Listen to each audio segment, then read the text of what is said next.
Hello guys, welcome to my mini vlog. ఈరోజు Sunday అవడంతో మా మమ్మీ మా కోసం అన్ని స్పెషల్గా అయితే వేడిగా పులావ్ అన్న స్పైసీగా మటన్ కర్రీ అయితే ప్రిపేర్ చేసింది. టేస్ట్ అయితే అదిరిపోయింది. ఎంతైనా అమ్మ చేసిన వంట అమృతంలా ఉంటుంది కదా. సో ఈ ప్రాసెస్ ఎలాగో మీరే చూసేయండి. సో ఫస్ట్ అయితే మనము స్టవ్ ఆన్ చేసుకొని కడాయి అయితే పెట్టుకోవాలి. కడాయి హీట్ ఎక్కగానే మనం మంచిగా ఆయిల్తో వంపుకున్న తర్వాత ఆయిల్ హీట్ ఎక్కగానే హోల్ స్పైసెస్ తీసుకొని మంచిగా వేపుకోవాలి. అందులోకి నెక్స్ట్ మనం మిల్ మేకర్స్ యాడ్ చేసుకున్న తర్వాత వేగిన తర్వాత అవి కూడా ఉల్లిపాయ, పచ్చిమిరపకాయ, టమాటా, 2 స్పూన్లు అల్లం వెల్లుల్లి పేస్ట్ వేసుకొని పచ్చి వాసన పోయేంత వరకు వేపుకున్న తర్వాత 2 స్పూన్లు కర్డ్ అయితే వేసుకున్నాను. మిల్క్ అయినా యాడ్ చేసుకోవచ్చు, ఆప్షనల్ అనమాట మీకు.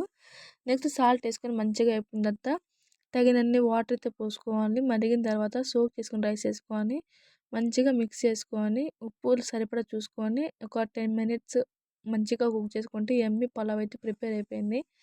ఇంకా వేడిగా పలావ్ కలుపుకొని స్పైసీ మటన్ కర్రీ మిక్స్ చేసుకొని అలా ఒక ముద్ద పెట్టుకుని ఉల్లిపాయ నంచుకొని తింటూ ఉంటే సూపర్ ఉందన్నమాట. టేస్ట్ అయితే అదిరిపోయింది. మరిన్ని వీడియోస్ కోసం please subscribe to my channel.